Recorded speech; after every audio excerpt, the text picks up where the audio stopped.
বাসায় খাবার রান্না না করে কিভাবে বরের কাছ থেকে এত সুন্দর সুন্দর খাবার খাবেন তার ট্রিক্স আজকে আমি আপনাদের সাথে শেয়ার করব। আচ্ছা জান, তুমি কি রান্না করছো? আজকে তো শুক্রবার, বাসায় আছি আমি। কি রান্না করছো? আমি আজকে শুক্রবার, আমি আজকে রান্না বান্না করতে পারবো না। কেন পারবা না? আমার রান্না করতে ভালো লাগে না, কারণ প্রতিটা দিন আমার রান্না করতে একদম ভালো লাগে না। আমি রান্না করিনি, যা ইচ্ছে তাই করো। তোমার যেটা খুশি সেটা করো। যা ভাত যদি রান্না না করি তাহলে ভাত না খেয়ে থাকবা। আমার রান্না করার এখন অবস্থা নেই। তাহলে এখন কি করা যায়? আচ্ছা ঠিক আছে, থাকো তাহলে। কি করি এখন? ও তো রান্নাও করে নাই, আর বাইরে যে পরিমাণ রোদ, বাইরে যেতেও ইচ্ছা করছে না। আচ্ছা, অনলাইনে তাহলে অর্ডার করে দিই। ফাইনালি খাবারটা চলে আসছে। বউয়ের জন্য আজকে এত বড় থালিতে অর্ডার দিছি, দেখি সে কত খাইতে পারে আজকে। সারাদিন শুধু বলে যে কিছু আনো না, কিছু আনো না। এই জন্য আজকে বড় একটা থালিতে অর্ডার দিছি। আজকে ইচ্ছা মতো খাওয়াবো তাকে। খাবার ডেলিভারি ভাইয়াকে অনেক ধন্যবাদ, গরমের ভিতরে এত কষ্ট করে আমাদের জন্য খাবারটা নিয়ে আসছে। জান কি করো? দাঁড়ায় আছি। কেন? এমনি। তোমার জন্য একটা সারপ্রাইজ আছে। কি সারপ্রাইজ? আসবা তো? আসো। জান, তোমার জন্য সারপ্রাইজ। এত খাবার হ্যাঁ, কোথা এত থেকে খাবার। নিছো? এটা আমি বেস্ট কিচেন থেকে নিছি। বেস্ট কিচেন বলতে ফেসবুক পেজ? হ্যাঁ। কিন্তু এত খাবার কে খাবে জানো? এত খাবার তোমার জন্য, তোমার নাকি রান্না করতে কষ্ট হয়, এজন্য এত খাবার নিয়ে এসে দিয়েছি, শুধু খাবার খাবার। আমি কিন্তু সত্যি অনেক বেশি সারপ্রাইজড হয়েছি, তার কারণ আমি ভেবেছিলাম যে ও মনে হয় বাইরে থেকে কোনো খাবার নিয়ে আসবে, বাট না, ও অনলাইন থেকে অর্ডার করে খাবার নিয়ে এসেছে। That is amazing.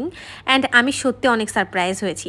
এই সুন্দর একটি ডালার মধ্যে এখানে ছিল 4 জনের বাসমতি পোলাও, একটা আস্ত মুরগির রোস্ট, 8 পিস খাসির মাংস, 4 পিস চিকেন কাবাব, 4টা আলু, 4টা ডিম, 4টা জর্দা, 4 জনের স্যালাড এবং খাবারের সাথে ফ্রি ডালাও ছিল। এই পুরো একটা ডালা প্রাইস পড়েছে মাত্র 2500 টাকা।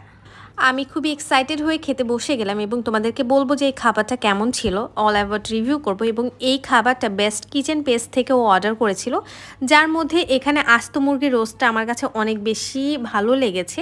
এটা আমি খুব দ্রুত নিয়ে নিচ্ছিলাম খাওয়ার জন্য, আমি টেস্ট করার জন্য খুব এক্সাইটেড ছিলাম। তো আমি ফার্স্টে স্টার্ট করলাম কাচ্চি দিয়ে, এবং এটা যে পোলাওটা এটা আমার কাছে বেশ ভালো লেগেছে। রাইসটা অনেক লম্বা লম্বা ছিল এবং একটুও ভেঙে যায়নি, এটা আমার বেশ ভালো লেগেছে। তারপর আমি স্টার্ট করলাম খাবার খাওয়াটা হচ্ছে তোমার কাবাব দিয়ে। আমার চিকেন কাবাবটা ভালো লেগেছে। তার সাথে এখানে ছিল হচ্ছে এই যে খাসির আস্ত পিস, এবং চিকেন কাবাবের মধ্যে এটার যেই ভেতরের ইনগ্রেডিয়েন্ট এমন ছিল।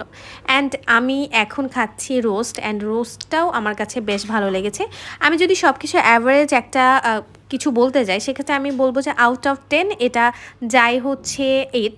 অ্যান্ড আমার কাছে মনে হচ্ছে স্পাইসিনেসটা যদি আরেকটু বেটার থাকতো, মানে আমি যেহেতু ঝালটা বেশি পছন্দ করি, সবসময় একটু স্পাইসি খাবার খেতে পছন্দ করি, স্পাইসিনেসটা আমার কাছে কম লেগেছে।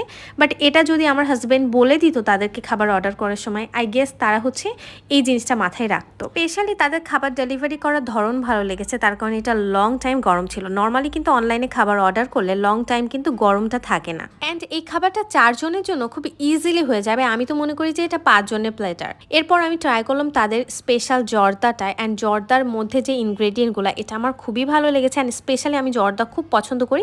জর্দাকে আমি দিব 10 আউট অফ 10। কি খাচ্ছ? জর্দা আমার খুব পছন্দের, অ্যান্ড আমি জানি যে আমার পছন্দের বলেই তুমি এটা অর্ডার দিছো না? হ্যাঁ, আজকে যে এত কিছু খাইলে তোমার অনুভূতি বলো। সত্যি বলতে প্রতি শুক্রবার মানেই মনে হয় যে বিয়ের দাওয়াত খেতে যাব। তো বাসায় এরকম সুন্দর খাবার, প্লাস আমার কাছে সিরিয়াসলি প্রতিটা খাবারে ফিল হয়েছে যে আমি মনে হয় কোনো বিয়েবাড়ির অনুষ্ঠানে গিয়ে বিয়েবাড়ির খাবার খাচ্ছি। আর অনেক মজা হচ্ছে, তুমি খেয়ে দেখো। মজা না? সত্যি মজা, জর্দাটা অনেক মজা। আমার জর্দাটা খুব পছন্দ হয়েছে, প্লাস এর মধ্যে মোরব্বা আছে, মোরব্বা আমার খুব পছন্দ। মিষ্টিটা অতিরিক্ত না, একদম কমন, একদম পারফেক্ট একটা মিষ্টি, আমার কাছে খুব ভালো লাগছে। এবং আমি ইনশাল্লাহ বেস্ট কিচেন থেকে আমি আবারও অর্ডার করব তাদের খাবারগুলো, তাদের খাবারের কোয়ালিটির জন্য শুধু।